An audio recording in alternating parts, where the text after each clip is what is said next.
ओम नमो आद्य सर्वांना आजचा दिवस चांगला जावा हीच कानिपना दाबांची प्रार्थना करते आणि आज एक नवीन व्हिडिओमध्ये सर्वांचं स्वागत करते। तर तुम्हाला माहिती आहे का, उद्या म्हणजेच की भाऊबीज आहे। भाऊबीज साजरी होणार आहे, पण चुकूनही काही वेळा जसे की राहू काळात काही विधी करणे टाळावे लागतात। या व्हिडिओमध्ये आपण भाऊबीजची संपूर्ण माहिती घेणार आहोत, त्याचे महत्त्व, शुभ मुहूर्त, नैवेद्य, साधं भावाला आपलं कसं ओवाळायचं आणि त्याचबरोबर काही जुनी कथा सुद्धा मी तुम्हाला आजच्या व्हिडिओमध्ये सांगणार आहे। तसंच मी तुम्हाला हे सर्व गोष्टी आजच्या व्हिडिओमध्ये सांगणार आहे, तर त्यामुळे तुम्ही हा व्हिडिओ स्किप न करता शेवटपर्यंत नक्की बघा। चॅनलवरती जर नवीन असेल तर चॅनलला पण सबस्क्राईब करा, बेल आयकॉन प्रेस करायला अजिबात विसरू नका। जेव्हा कधी मी नवीन व्हिडिओ अपलोड करेल त्याचं सर्वात अगोदर नोटिफिकेशन तुम्हाला पडेल आणि तुम्ही एकही व्हिडिओ मिस करणार नाही। तर बघा, भाऊबीज हा दीपावलीच्या 5व्या दिवशी साजरा होतो। तर हा दिवस भावाचे आरोग्य, दीर्घ आयुष्य, सुख समृद्धीसाठी समर्पित आहे। बहिणीने आपल्या भावाला ओवाळते, नैवेद्य अर्पण करते आणि प्रार्थना करते।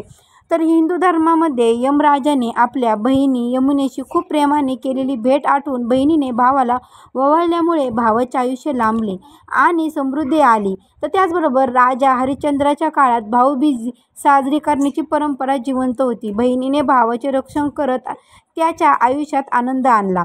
तर त्याचबरोबर भाऊबीजेला भाऊसमाप्ती असेही म्हणतात। बहिणीने भावाचे आरोग्य, सुख आणि दीर्घ आयुष्य प्रतिकात्मक सुरक्षेसाठी ओवाळते। काही ठिकाणी या दिवशी दुपारी विशेष पूजा आणि भेटवस्तू सुद्धा देतात।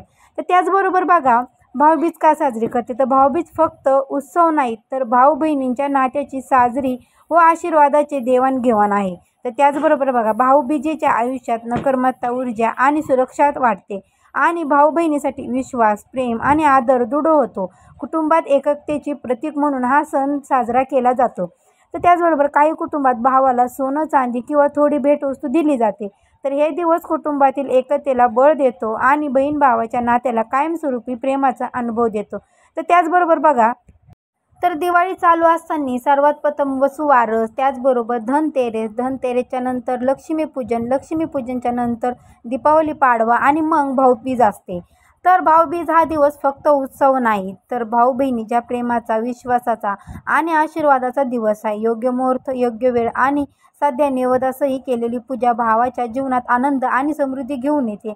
उद्या भावाची रक्षा करा, त्याला ओवाळा आणि एक सुंदर प्रेमळ दिवस साजरा करा। तर त्याचबरोबर बघा, ग्रामीण भागामध्ये गावागावात एक विशेष उत्सव म्हणून साजरा केला जातो। असे की बघा, एका गावात बहिणीने आपल्या भावासाठी गोड पदार्थ तयार केला आणि त्याच दिवशी त्याला वाढवले, समाप्ती आणि सुख लाभले। काही ठिकाणी भावासाठी लहान भेटवस्तू जसे की गॉगल, शाल किंवा हलके दागिने दिले जातात। महत्त्वाची गोष्ट म्हणजे भेट महागडी नसावी, मनापासून दिलेली भेट आणि आशीर्वाद महत्त्वाचा आहे। तुम्ही भेट कोणतीही द्या, पण ती मनाने द्या। तर भाऊबीजच्या दिवशी आपण जे ताट तयार करतो ओवाळण्यासाठी, तर त्या ताटासाठी आपल्याला काय काय लागतं, तर बघा, भावासाठी आपण जी थाळी सजवतो तर त्याच्यामध्ये तुम्हाला गोड पदार्थ, फुले, नैवेद्य, तांदूळ, दिवा लावा आणि तुपाचा किंवा प्रकाश पसरावा। भावासमोर बहिणीने उभं राहून त्याच्या माथ्यावर हलका हाताने तांदूळ, नैवेद्य आणि तेल ओवळते। तांदूळ आणि नैवेद्य ओवळताना भावाच्या दीर्घ आयुष्य आणि सुख समृद्धीसाठी प्रार्थना करा। शेवटी भाव आशीर्वाद देतो आणि गोड खाऊ देतो। तर त्याचबरोबर बघा, तर तुम्हाला इथे तांदूळ घ्यायचे आहेत, गोड पदार्थामध्ये तुम्ही इथे लाडू पण घेऊ शकता, फळेमध्ये तुम्हाला इथे केळी आणि सफरचंद, मोसंबी, पण तुम्हाला इथे केळी घ्यायचं आहे कारण की भाऊबीजेला केळाचा मान असतो। त्याचबरोबर तुम्हाला इथे लाल कलरचे खरडुडे घ्यायचे आहेत। त्याचबरोबर तुम्ही इथे तुपाचा दिवा जरी घेतला तरीही चालेल। तर त्याचबरोबर तुम्ही इथे तुपाचा दिवा, गोडमध्ये तुम्हाला जे काही तुम्ही स्वीट घेऊ शकता ते सुद्धा तुम्हाला घ्यायचं आहे।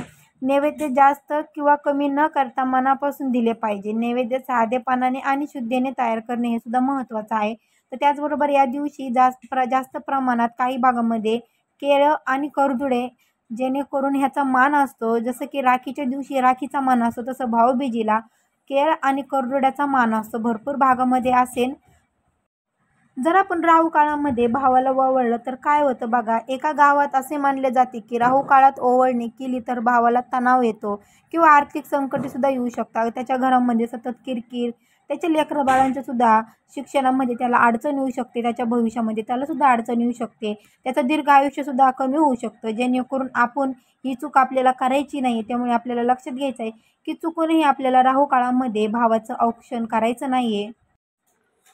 23 ऑक्टोबर 2025 रोजी वार आहे गुरुवार. तर शुभमुहूर्त बघा, सकाळी 8 ते 10 वाजून ते दुपारी 12 वाजेपर्यंत तर 1:30पर्यंत तुम्हाला इथे शुभमुहूर्त आहे.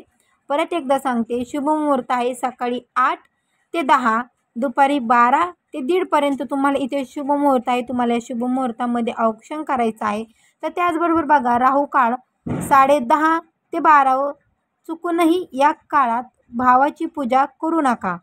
तुम्हाला परत एकदा सांगते, राहू काळ इथे 10:30 ते 12 वाजता. चुकूनही या काळामध्ये भावाची पूजा करू नका. तर राहू काळात केलेली पूजा अशुभ मानली जाते. शुभ मुहूर्तामध्ये केलेली पूजा संपूर्ण फलदायी आणि कल्याणकारी मानली जाते. तर काही कुटुंबात राहू काळात भेटवस्तू किंवा भोजन देणे टाळले जातात. शुभ मुहूर्तामध्ये केलेली ओवाळणी भावाच्या आयुष्यात समृद्धी आणि सुख आणि सुनिश्चित करते, जेणेकरून त्याच्या घरादारामध्ये त्याच्या आयुष्यामध्ये त्याला भरभराटी येवो, त्याचं दीर्घ आयुष्य वाढो, त्याच्या संसारात त्याला भरभरून यश येवो, त्याच्या कामधंद्यात सुद्धा त्याला यश यावं. तर आपल्याला ह्या साऱ्या गोष्टी लक्षात धरायचं आहे की आपल्याला औक्षण फक्त शुभ काळामध्येच करायचं आहे, जेणेकरून आपल्याला अशुभ काळ टाळायचा आहे. तर जर तुम्हाला हा व्हिडिओ आवडला असेल तर नक्की चॅनलला सबस्क्राईब करा, बेल आयकॉन प्रेस करा. व्हिडिओ आवडला असेल तर नक्की कमेंट करून सांगा.